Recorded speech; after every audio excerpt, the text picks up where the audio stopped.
All right, let's get this thing popping. We got a few games tonight in the NBA. And, of course, the first one, the Boston Celtics and the Philadephia 76ers. And they're tied at 1-1. Philly surprised everyone and took game one without Joel Embiid. Embiid, this year's MVP, finally gets the award he's been dying to win. Even before he joined the NBA, we found out this week. But very glad he won it. He was my vote. I thought he deserved it, and congratulations to Embiid. But when he came back from injury in game two, he did nothing. 15 points, 3 rebounds, and the Sixers were routed.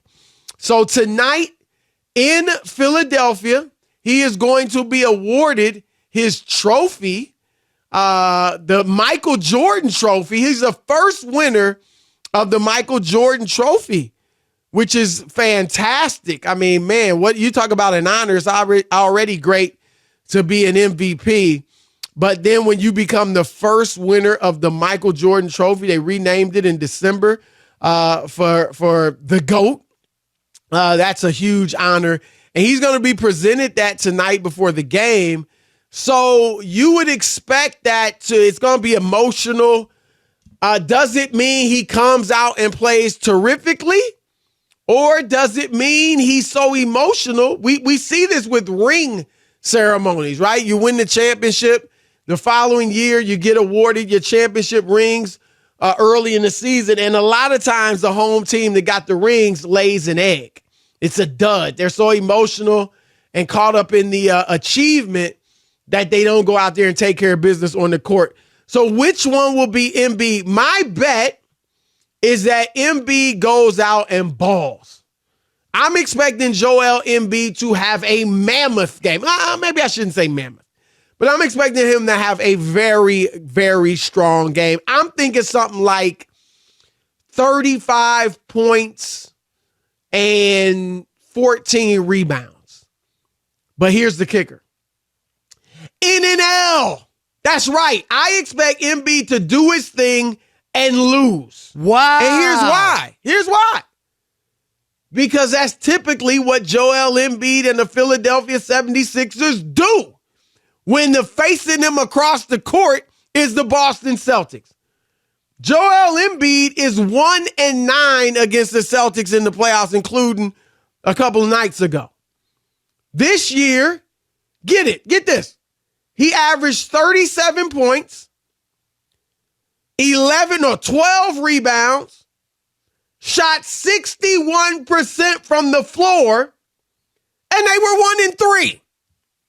1-3 against the Celtics. I'm sorry, Philly fans, but they got your number.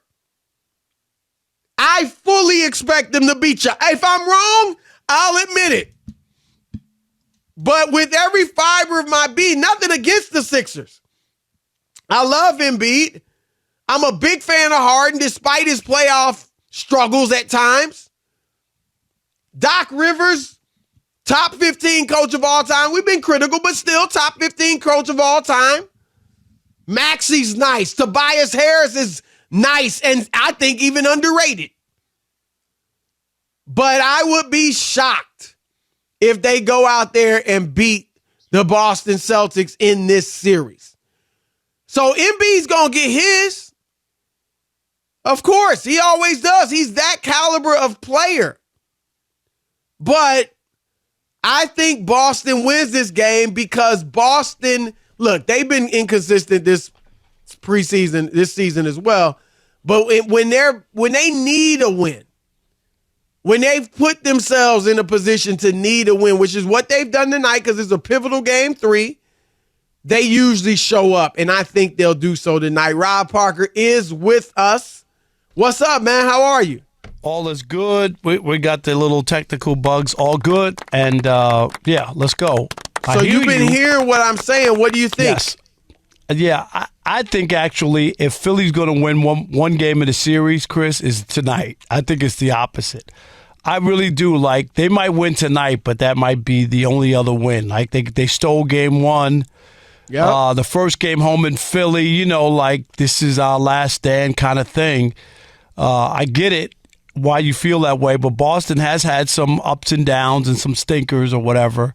Yes. Game 1 included, obviously. And now Philly, if you're going to, you got your two horses, Chris. If you're going to win a game, the first game in Philly, the playoffs, they've been getting knocked out in the second round over and over. Like, you got to win this game. If you don't win this game, then I think you're done. So that's why I think if Philly's going to put up any kind of fight and make it a 6-game series, like I didn't pick them to win, but I thought it would be 6 games. I think tonight is the only other game that they win. That's just me. Well, I'm glad you said the two horses, because I think Embiid will play great, and I think it's going to be the other guys that need to step up and determine the win. Not necessarily just Harden, but yes, of course, James Harden needs to play well. Tyrese Maxey, Tobias Harris. Those are the guys I think the game is going to be decided by. I think Embiid, you can pencil him in for a big night. But it will have to be a humongous night. Like, Rob, the one game Boston or Philadelphia took off Boston this regular season, Embiid had 52 and 13. But Jaylen Brown didn't play. Robert Williams III didn't play. It was late in the season. So teams are looking toward the playoffs. So I don't think Embiid's going to do that. I also got to throw this out to you, Rob, because Jason Tatum had a great season. Boston obviously was the second seed in the East, had a strong year. And he wasn't even in the discussion for the MVP. And I'm just wondering, is he motivated? Now, I'm not going to sit here and say he thinks he should have won the MVP. I have no idea. But I would bet, Rob, that he thinks he should have at least gotten a little bit of consideration. Yeah, you know what? That's a good point. But he really wasn't.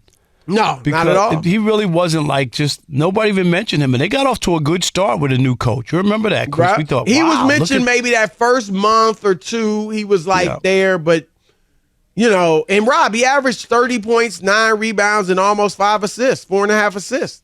And normally that would get you in a conversation, but the other guys were so good that I don't want to say he was taken for granted, Chris, but he wasn't. He was definitely not in the conversation. I don't remember, maybe earlier in the season, as you said, but after that, it was about Jokic, it was about Giannis, and it was about Embiid. It really was, and he was out of the mix, despite them having. And I don't know, did he fall out, Chris, when they had the kind of went sideways for a little while? You remember they started that's great. Kind of when that's kind of when he fell out. And then they went sideways. They were like, what did the Celtics?